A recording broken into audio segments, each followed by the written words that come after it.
Hello, ladies and gentlemen, Michael Matt in Chartres, France. I am standing here with my good friend Father Gregory Pendergraft. We have just completed the Chartres pilgrimage, which is a 70-mile walking pilgrimage, a 3-day, 2-night walking pilgrimage from Paris to Chartres.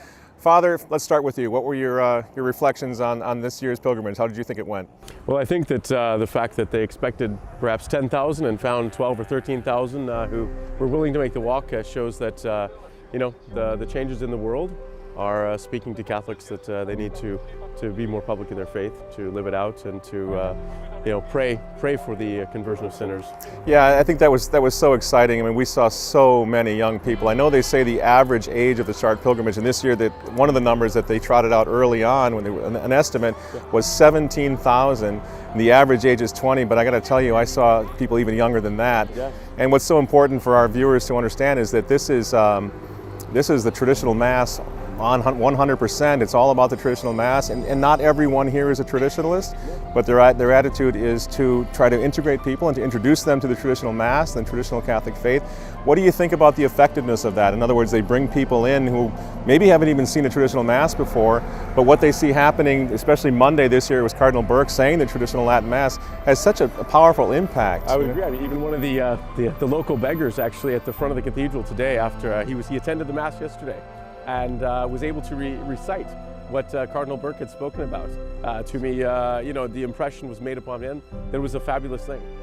Same with many of the others who were here kind of by accident even, who weren't intended. It's just fabulous. I mean, we saw we weren't even at the cathedral yet on Pentecost Sunday, so we had all these thousands of young pilgrims, and I was paying attention at communion time especially, where I find it so moving, and you had every single one of those young pilgrims on their knees receiving on the tongue, and it was like the whole revolution in the church never happened. It was so beautiful. Exactly, and that exact thing was said. It was almost like turning the clock back, but in a certain sense, not back, but turning it forward, right, to where the church ultimately is, I think, going, back to true reverence for our Lord in the Blessed Sacrament, in the Mass, and in our daily lives. I think that's so important to stress, that the traditional Catholicism that we saw on this pilgrimage, you really get the sense that this is about the future. You don't see old people, stumbling along. You see young people who are very excited about this, and even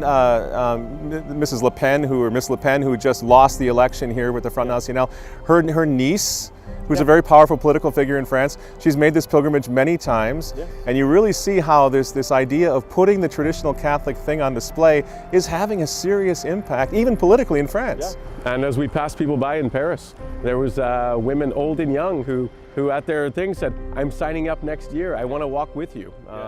And the example of the 8-year-old boy that was walking, in the chapter, just himself saying, "I don't want my father to pick me up and carry me. I want to walk the whole thing myself." And he did. And he did. Yeah. It's an amazing thing. You see so many testimonials like that, and I think that's probably, at least as far as I'm concerned, what gives so much hope for this is that young people don't come here because somebody told them they have to be here.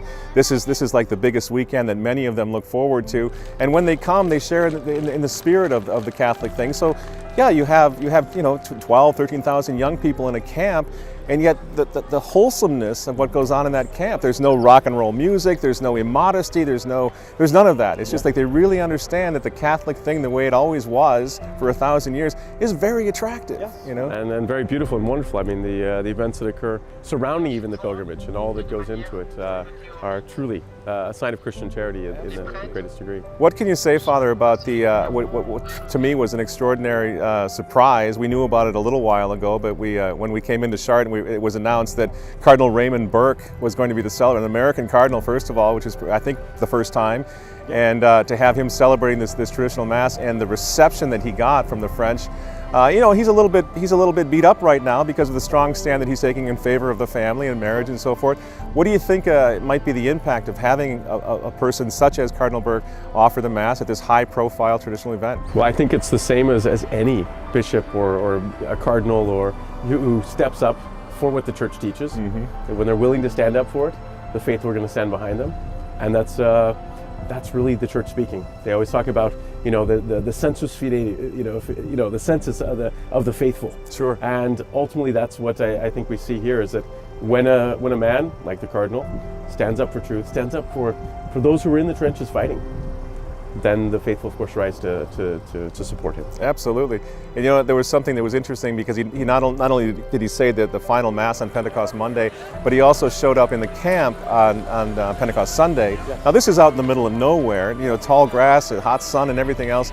And I don't know if you had the same impression, but as all the pilgrims came in, thousands and thousands of pilgrims came in, and Cardinal Burke is blessing them all and they're kissing his ring. Yeah. It was almost like the Cardinal and the pilgrim both had the sense that there's hope. There's a lot of hope for the future, and it's not all over. And to see 12, 15, whatever thousand people to go and for 3 days to walk 70 miles in pain and in real penance is a sign of hope. Absolutely. The invitation of Christ is clear.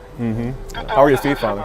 They're good, yeah. Actually, to be honest. It was a long walk. It's a long walk. It's tiring, but by the grace of God, we're here already today in the cathedral, just looking at the cathedral, praying before the veil of Our Lady. One of the pilgrims said, I've already forgotten the pain that just happened over these last 3 days.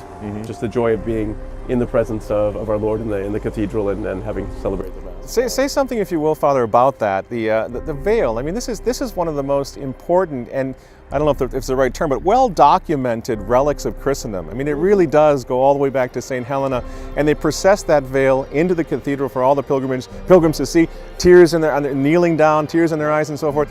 What is that? I mean, that's an amazing thing. Indeed, I think it speaks clearly of the fact that just as we hang pictures of our loved ones on our walls, to have something that belonged to the Mother of God, to be able to venerate that is a true sign of our affection for her, and also for her care for us. I mean, this was, after all, the fourth major pilgrimage site in the Middle Ages, after the Holy Land, Rome, and Compostela.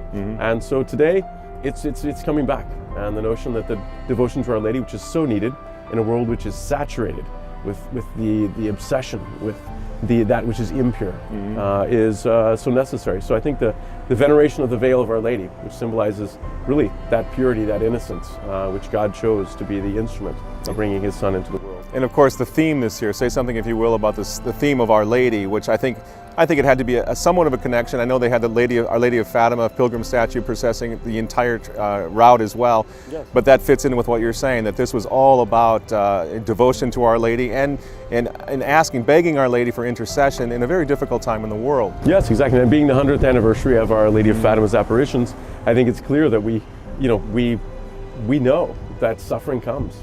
If the world does not turn back to Christ, that unfortunately, penance is sometimes the only thing that will bring us back, and suffering. And so I think that the devotion of every year, the pilgrimage takes a title of Our Lady under which we march. And this year, I think, to have focused on her as Our Lady of Hope, of holy hope, and that great grace that, yes, we may seem to be in a very dark age, but that with our Lord, with Our Lady's help, all things are possible. That's it. Thanks very much for listening. Please spread the word about the Chartres pilgrimage, because that's one of the main things that we try to do, is help the Notre-Dame de Chrétienté organization get the word all around the state, so we can bring more and more U.S. chapters and really help celebrate the traditional faith, as the French Catholics are doing so well with this organization. I'm Michael Matt for Remnant TV, coming to you from Chartres, France, and we'll see you next time.